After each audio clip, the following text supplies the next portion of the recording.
Welcome to English truly yours. Hello dear friends. तो start करते हैं हम आज का अपना अगला वीडियो फ्रेजेस 10 on 10, जिसमें आप सीखेंगे इंग्लिश के 10 ऐसे फ्रेजेस जो आपके काफ़ी काम में आएंगे और आपकी इंग्लिश इंप्रूव होगी सर्टनली। तो स्टार्ट करते हैं पहले फ्रेज से। पहला फ्रेज है at a stones throw. At a stones throw का मतलब यहीं से पता लग रहा है जहाँ तक आप पत्थर फेंक सकते हैं, मतलब नज़दीक, वेरी नियर, बिल्कुल पास ही, बिल्कुल नज़दीक। तो सेंटेंस में यूज़ करके देखते हैं कैसे।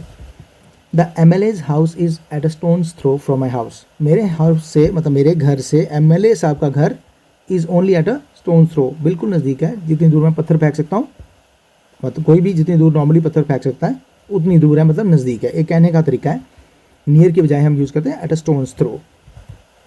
The market is at a stones throw from here. यहाँ से मार्केट कहाँ पर है? एट अ स्टोन्स थ्रो, मतलब बहुत ही नज़दीक है। नेक्स्ट हमारा फ्रेज है एट लार्ज। एट लार्ज के दो मीनिंग रहते हैं, ऊपर मैंने 1 2 दिया इसीलिए। Still absconding not yet caught. अगर कोई कानून की नज़र में मुजरिम है और वो कानून से भाग जाता है, भगौड़ा होता है, उसे एब्सकॉन्डिंग भी कहते हैं हम। और अभी तक उसे नहीं पकड़ा गया तो हम कहते हैं he is still at large. और सेकंड मीनिंग है in a general way about most of the population. बहुत सारी पॉपुलेशन के लिए कोई चीज़ कैसी है, एट लार्ज उसका क्या इफेक्ट है, इसको अब देखते हैं सेंटेंस के थ्रू। कानून से भगौड़ा होना, गिरफ्त में ना आना, कुल मिलाकर पब्लिकली कैसा है, अभी देखते हैं सेंटेंस में। Although the police started search immediately after the murder, but the murderer is still at large even after so many months. बेशक पुलिस ने सर्च इमीडिएटली स्टार्ट कर दी थी मर्डर के बाद, लेकिन जो मर्डर है इज स्टिल एट लार्ज, अभी भी दूर है, पकड़ा नहीं गया है। Is absconding, still at large का मतलब यहाँ पे हुआ अभी भी दूर है, उस तक हाथ नहीं पहुंचे, कानून की गिरफ्त में नहीं आया। Even after so many months, कई महीनों के बाद भी। नेक्स्ट देखते हैं the murderer is still at large, ये हो गया same. The new policy of the government was welcomed by the people at large. ज़्यादातर पब्लिक ने, पीपल एट लार्ज यहाँ पे जैसे जिस सेंस में जो है कि मोस्ट ऑफ द पॉपुलेशन ने जो कहा है, पीपल एट लार्ज कह रहे हैं कि पॉलिसी अच्छी है, ज़्यादातर लोगों की यस है इस बात के लिए। एट लार्ज मतलब इन जनरल, ज़्यादा से काफ़ी सारे लोग कह रहे हैं पॉपुलेशन में से। नेक्स्ट है हमारे पास at a stretch. At a stretch का मतलब एक ही बारी में, ऑल एट अ टाइम, एक ही बारी में सारा, in one go, single go में, सिंगल चंक में, एक ही बारी को शुरू करना। देखेंगे कैसे, एक ही बार में सारा काम करना। It is tiring to drive more than 200 kilometres at a stretch. एक ही बारी में लगातार ड्राइव करना, 200 किलोमीटर से ज़्यादा डिस्टेंस ड्राइव करना, एक ही बारी बैठे रहना सीट पर, एट अ स्ट्रेच एक ही बारी करना, इज़ टायरिंग, काफ़ी थकाने वाला होता है। एट अ स्ट्रेच अगर आपने ड्राइव करना है बिना रुके, एक ही बारी में करना, in one go, at all at A time, बिल्कुल एक ही बारी में बैठ गया सीट पे तो 200 किलोमीटर करके उतरना, it is very tiring.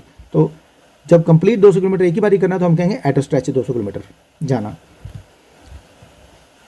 He is so weak that he cannot even run 100 metres at a stretch. वो इतना कमज़ोर है कि वो इवन 100 मीटर भी एट ए स्ट्रेच नहीं दौड़ सकता। लगातार अगर दौड़ने की बात करें, एट ए स्ट्रेच दौड़ने की बात करें, तो वो 100 मीटर भी नहीं दौड़ सकता। एट अ स्ट्रेच एक ही बारी में लगातार 100 मीटर भी नहीं दौड़ सकता। नेक्स्ट है हमारा एट स्टेक। एट स्टेक का मतलब खतरे में डालकर, अपनी रेपुटेशन, अपनी जान, अपना पैसा, कोई भी चीज़ को खतरे में डालकर कोई काम करना, उसे खतरे में होना किसी सिचुएशन में, उसे कहते हैं at stake.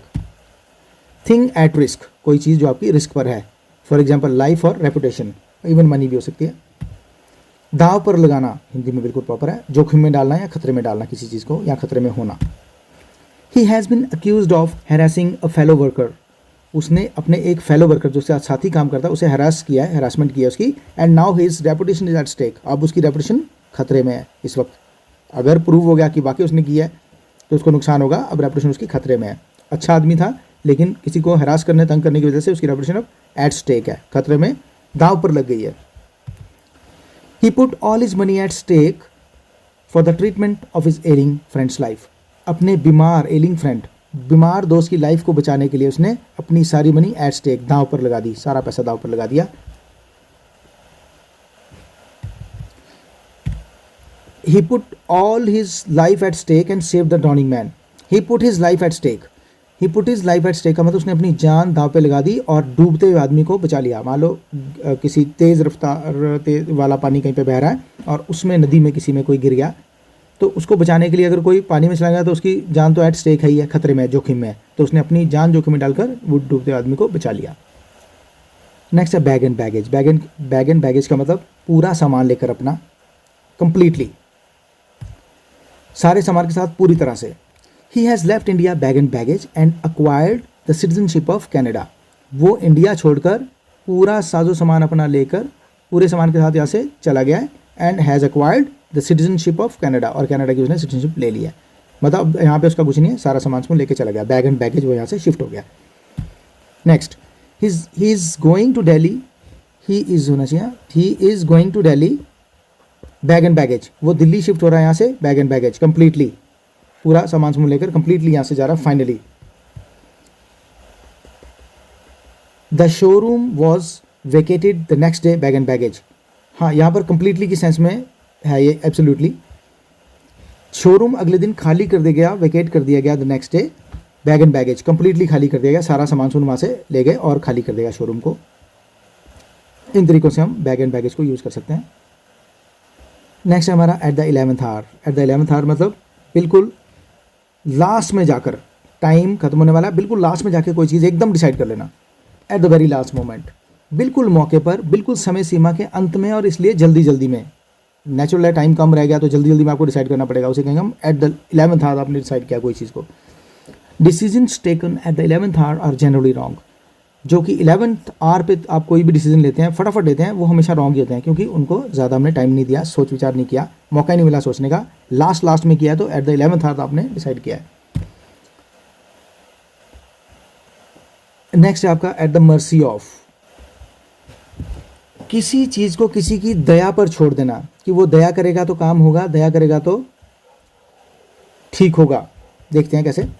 Dependent upon, under the control of, किसी की दया पर निर्भर होना या अधीन होना। सेंटेंस से पता लगेगा, बहुत अच्छा। The prisoners of war are at the mercy of the enemy. जब वॉर होती है तो उसमें जिनको प्रिजनर बनाया जाता है, मान लो दो कंट्री ए और बी की वॉर है, तो कंट्री बी ने ए वाले कुछ आर्मी मैन पकड़ लिए, वो दुश्मन है, बी ए का बी दुश्मन है, तो उन्होंने बी वालों ने कुछ लोगों को पकड़ लिया। अब वो जो ए वाले लोग यहाँ पर हैं पहुंचे हुए, वो बी की मर्सी पर हैं, they are at the mercy of B. Mercy of मतलब इनके दया पर निर्भर करता है कि उनको वो अब कैसा ट्रीट करेंगे। इन द ओल्डन डेज, पुराने दिनों में, पुराने ज़माने की बात है, the common people were at the mercy of the king. वो राजा की दया पर निर्भर करता था सब कुछ। कॉमन पीपल जो थे वो राजा की मर्सी पे हर टाइम होते थे, उसकी दया पर निर्भर होता था सब कुछ। राजा को अगर अच्छा लग रहा है तो ठीक है, नहीं लग रहा तो भी सब ठीक है, जो राजा कहता था वही होता था। तो eight the mercy of the king होते थे वो लोग उस वक्त। अब ऐसे एक और देख लेते हैं। अगर मान लो किसी से ऑफिस में कोई काम में गलती हो गई, गलती तो हो गई है, अब उसके बॉस पे डिपेंड करता है कि वो एक्शन लेता है कि नहीं। He is eight the mercy of the boss, मतलब बॉस के पास अब अथॉरिटी है, राइट है, वो कुछ भी कर सकता है, उसकी दया पे निर्भर करता है कि उसके साथ क्या होगा। नेक्स्ट हमारे पास ऑन अ पार विद, या ऑन पार विद भी कहते हैं हम। बराबर होना, to be on equal level, बराबर के लेवल पर होना, बराबर समझा जाना या बराबर होना। सेंटेंस से पता लगेगा। Government schools are not treated on a par with private schools. Government school जो हैं वो प्राइवेट स्कूल्स के ऑन अ पार नहीं ट्रीट किए जाते, मतलब बराबर नहीं ट्रीट किए जाते। They are not on a par with private schools. You will be paid on a par with the government rates. अगर मान लो गवर्नमेंट की टैक्सेस चलती हैं और प्राइवेट चलती हैं, तो उनके रेट्स अगर मान लो हम बराबर करते हैं, तो हम ये भी कह सकते हैं कि those rates, the rates of the private taxes and government taxes are on a par with each other. दोनों के साथ, दोनों बराबरी में, बराबर लेवल के रेट्स हैं, ऐसे भी यूज़ कर सकते हैं। अगर किसी प्राइवेट फर्म ने, प्राइवेट कंपनी ने किसी काम की कोई पेमेंट करनी है, मान लो 500 रुपीज़ करनी है, तो वो रेट अगर वो कहे कि गवर्नमेंट का भी 500 ही रेट है, तो आपसे 400 नहीं मिलेंगे, आपको 500 ही देंगे हम, on a par with the government rates. जितने गवर्नमेंट के रेट्स हैं उसके बराबर आपको 500 रुपये देंगे हम। तो ऑन अ पार मतलब बराबर, किसी एक चीज़ का दूसरे के बराबर होना। मान लो फ़ोन के मॉडल्स हैं, the new model is cheaper, नया मॉडल सस्ता तो है, but it is on a par with the old model in terms of quality. अगर क्वालिटी की बात करेंगे तो वो पुराने फ़ोन के ही बराबर क्वालिटी में है। बेशक सस्ता दे रहे हैं, नए मॉडल को कंपनी सस्ता दे रही है, लेकिन उसकी quality on a par with old model है, बिल्कुल बराबर है उसके क्वालिटी में कोई कमी नहीं है। नेक्स्ट हमारा बाय हुक और by crook. By any means, fair और अनफेयर, तरीका सही हो या गलत हो, बस काम होना चाहिए। बाय एनी मीन्स फेयर और अनफेयर, हर हाल में किसी भी तरह काम हो जाना चाहिए।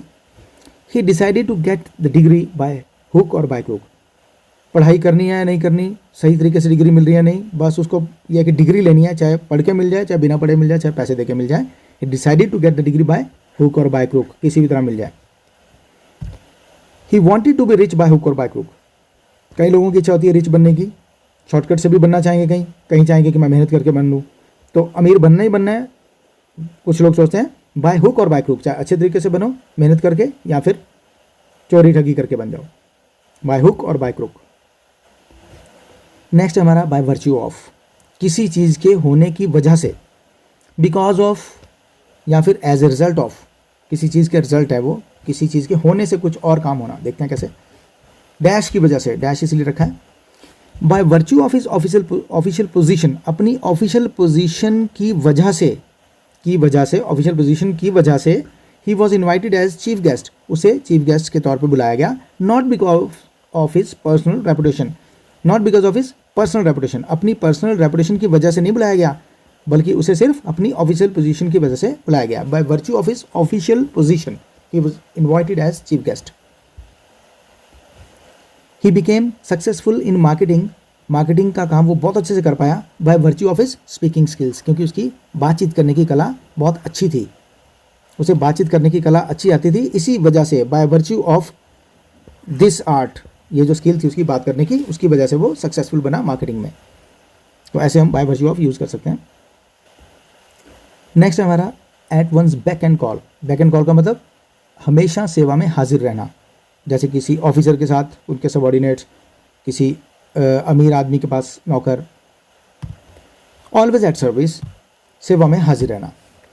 There were 4 attendants at the beck and call of the officer, 4 attendant officer की बैक एंड कॉल पर थे, मतलब सेवा में हर टाइम हाजिर थे।